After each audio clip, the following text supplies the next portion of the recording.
Spondylosis.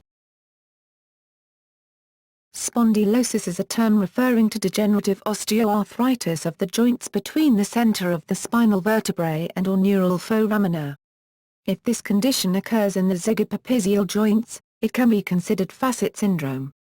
If severe, it may cause pressure on nerve roots with subsequent sensory and or motor disturbances, such as pain, paresthesia, or muscle weakness in the limbs. When the space between two adjacent vertebrae narrows, compression of a nerve root emerging from the spinal cord may result in radiculopathy, sensory and motor disturbances, such as severe pain in the neck, shoulder, arm, back, and or leg, accompanied by muscle weakness.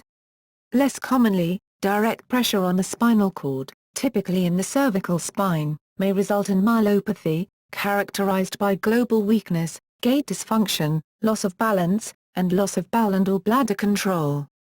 The patient may experience a phenomenon of shocks, paresthesia, in hands and legs because of nerve compression and lack of blood flow. If vertebrae of the neck are involved, it is labeled cervical spondylosis. Lower back spondylosis is labeled lumbar spondylosis. Causes. Spondylosis can affect a person at any age. However, older people are more susceptible. Diagnosis. Sperling's test is performed by rotating the patient's head and placing downward pressure on it. A positive sign is neck or shoulder pain on the ipsilateral side, that is, the side to which the head is rotated. This is somewhat predictive of cervical spondylosis. The hermit sign, feeling of electrical shock with neck flexion, reduced range of motion of the neck, the most frequent objective finding on physical examination, MRI testing. This test is non-invasive and provides the only definitive positive diagnosis. Treatment. Treatment is usually conservative in nature.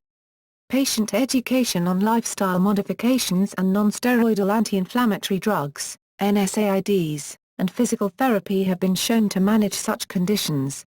Other alternative therapies such as massage, trigger point therapy, yoga and acupuncture may be of limited benefit. Surgery is occasionally performed. Many of the treatments for cervical spondylosis have not been subjected to rigorous, controlled trials. Surgery is advocated for cervical radiculopathy in patients who have intractable pain, progressive symptoms, or weakness that fails to improve with conservative therapy.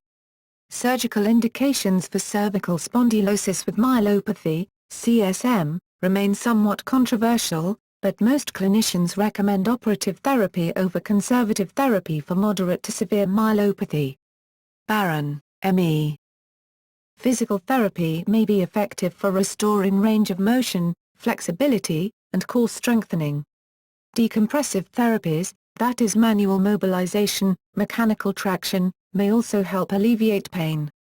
However, physical therapy and chiropractic cannot cure the degeneration, and some people view that strong compliance with postural modification is necessary to realize maximum benefit from decompression, adjustments, and flexibility rehabilitation. It is often argued, however, that the cause of spondylosis is simply old age, and that posture modification treatment is often practiced by those who have a financial interest, such as workers' compensation, in proving that it is caused by work conditions and poor physical habits. Understanding anatomy is the key to conservative management of spondylosis. Surgery. Many surgical procedures have been developed to alleviate the signs and symptoms associated with spondylosis. The vertebral column can be approached by the surgeon from the front, side, or rear. Osteophytes and sometimes portions of an intervertebral disc are commonly removed in an effort to relieve pressure on adjacent nerve roots and/or the spinal cord. Non-surgical treatment modalities are also available. One can get in touch with pain management consultant and physiotherapist to know more about these. Though these therapies, namely cervical epidural steroid injection, cervical facet joint injection, transforaminal injections, can be given at a day care basis. These procedures may alleviate the symptoms of the patient and may give a long-lasting benefit from the ongoing symptoms. Complications. A major problem related to this disease is vertebral basilar insufficiency. This is a result of the vertebral artery becoming occluded as it passes up in the transverse foramen. The spinal joints become stiff in cervical spondylosis.